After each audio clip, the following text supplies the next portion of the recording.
नमस्कार दोस्तों, अनुपमा राज Dandotiya welfare foundation या आरडी न्यूज में आप सभी का स्वागत है। दोस्तों, आज हम बात कर रहे हैं 75 साल के बाद प्रधानमंत्री पद से इस्तीफा देने वाले मोदी और उनके उत्तराधिकारी पीएम की, जिसको आरएसएस प्रमुख मोहन भागवत अर्थात स्वयं सेवक संघ आरएसएस ने कड़ा झटका दिया। कहा गया है कि बीजेपी में रहते मोदी राजनीति से कब संन्यास लेंगे, यह आरएसएस तय करेगा, मोदी और भाजपा नहीं।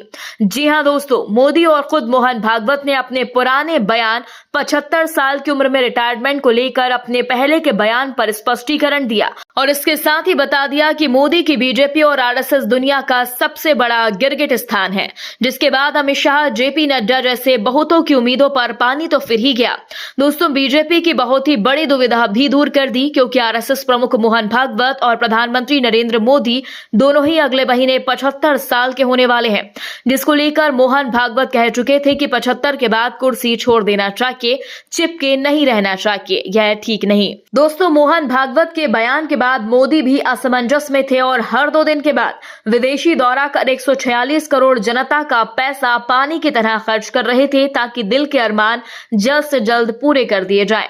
पर दोस्तों, गिरगिट के गुरु मोहन भागवत ने आज बयान दिया और कहा कि मोदी अभी 5 साल के लिए फिट है, वह इस्तीफा कब देंगे यह संघ तय करेगा, जिसके बाद बीजेपी सुन है तो विपक्षी इंडिया ब्लॉक को बहुत बड़ा झटका लगता हुआ नजर आ रहा है, क्योंकि इससे पहले यह अर्थ निकाला जा रहा था कि शायद संघ चाहता है कि पीएम मोदी अब दूसरे नेता को उत्तरदायित्व सौंप दे।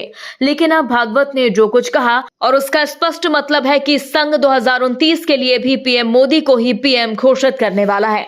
दोस्तों, आपको बता दें, आरएसएस प्रमुख मोहन भागवत ने गुरुवार को प्रेस कॉन्फ्रेंस में साफ कर दिया कि उन्होंने कहीं ना कहीं कहा। दोस्तों, आपको बता दें, आरएसएस प्रमुख मोहन भागवत ने गुरुवार को प्रेस कॉन्फ्रेंस में साफ कर दिया कि उन्होंने कहीं नहीं कहा कि उन्हें या किसी और को 75 साल की उम्र में रिटायरमेंट ले लेना चाहिए या फिर नहीं।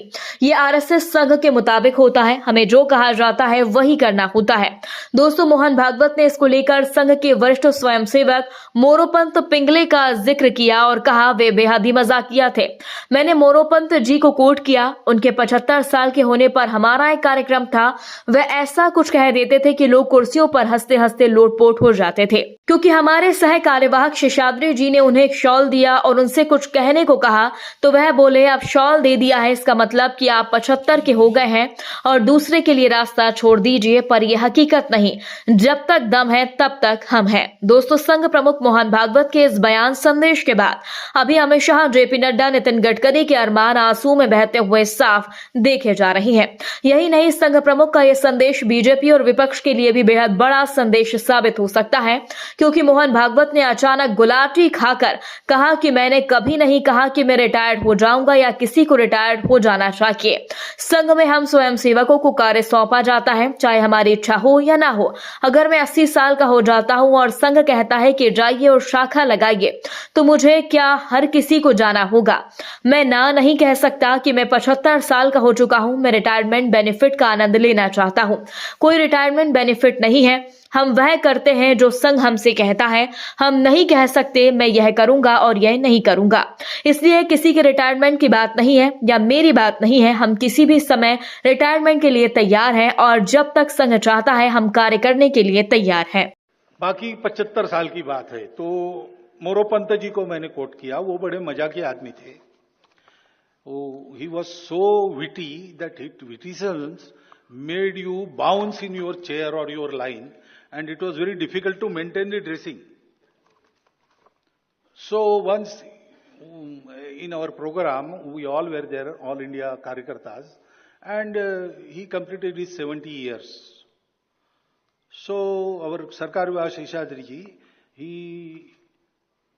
gave him a shawl and asked him to say something. He was saying, no, there is no need to buy. This shawl also is not needed. But then he stood up and he said, you see, you might be feeling that you have felicitated me, but I know that when this shawl is given, it means that now your age is over. You please sit in a chair calmly and see what happens. ऐसा वो विटिसिज्म है उनका। उनके चरित्र का, his biography was inaugurated in Nagpur in English, and I was speaking there. I cited how witty he was. 3 or 4 incidences I told there. And Nagpur people have also seen him very closely, so they were enjoying it. I never said that I will retire or someone should retire.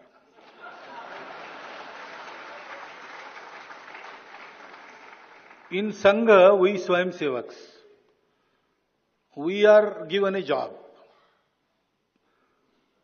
whether we want it or not.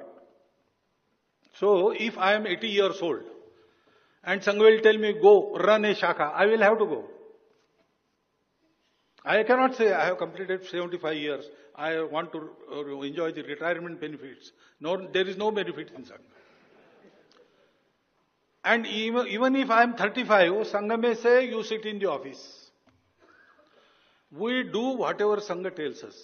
We don't say, I will do this, I want this, I want that. No, that is not allowed. And we are not there for it because we don't want to accomplish anything. So whatever they say, I am Sar Sangha Chalak. But do you think I am the only one who can be Sar Sangha Chalaks? There are at least 10 people here. They are sitting in this hall. Any time, they can take this mantle and carry on. But they are very busy and their contribution is valuable. They cannot be spared. I was the one who can be spared. So, this is not for retirement of anybody or myself. We are ready to retire any time in the life. And we are ready to work as long as Sangha wants us to work. That is the thing. दोस्तों, भागवत ने विपक्ष की उम्मीदों को झटका दिया है क्योंकि भागवत के पहले वाले बयान पर कांग्रेस बेहद खुश लग रही थी। पार्टी अध्यक्ष मल्लिकार्जुन खड़गे ने भी 25 जुलाई 2025 को उनकी बातों को हाथों हाथ लिया था। उन्होंने आरएसएस चीफ का हवाला देते हुए कहा था, अब वह यानी पीएम मोदी 75 साल के होने वाले हैं। वह कब बाहर जाएंगे यह मुद्दा हमारे सामने भी है। क्या वह जाएंगे? मोदी ने अन्य सभी को बाहर कर दिया। उन्हें देश के लिए कुछ नहीं करना, उन्हें सिर्फ अपनी कुर्सी की चिंता है। देश में अगला आम चुनाव दोस्तों 2029 में होना है, तब पीएम मोदी 79 साल के होने वाले हैं। वहीं भागवत ने 80 साल से अधिक में भी संघ के कहने पर काम करते रहने का संदेश दे दिया है। मतलब अगर संघ चाहेगा तो पीएम उसके आगे भी बीजेपी सरकार का नेतृत्व कर सकते हैं। इस तरह से उन्होंने विपक्षी इंडिया गठबंधन को मायूस कर दिया। तो वहीं बीजेपी के अंदर भी बेहद बड़ी दुविधा को दूर करने का काम किया। मतलब संघ की नजर में जो नेता काम करने में सक्षम है, उन पर उम्र की कोई बंदिश नहीं। दोस्तों, इस पूरी खबर पर आप अपनी राय जरूर दें। यदि आपने अभी तक हमारे चैनल को सब्सक्राइब नहीं किया तो प्लीज बेल आइकन दबाकर अभी हमारे चैनल को सब्सक्राइब करें। अगली ताजा अपडेट्स के साथ हम आपके बीच एक बार फिर हाजिर होंगे। तब तक के लिए नमस्कार।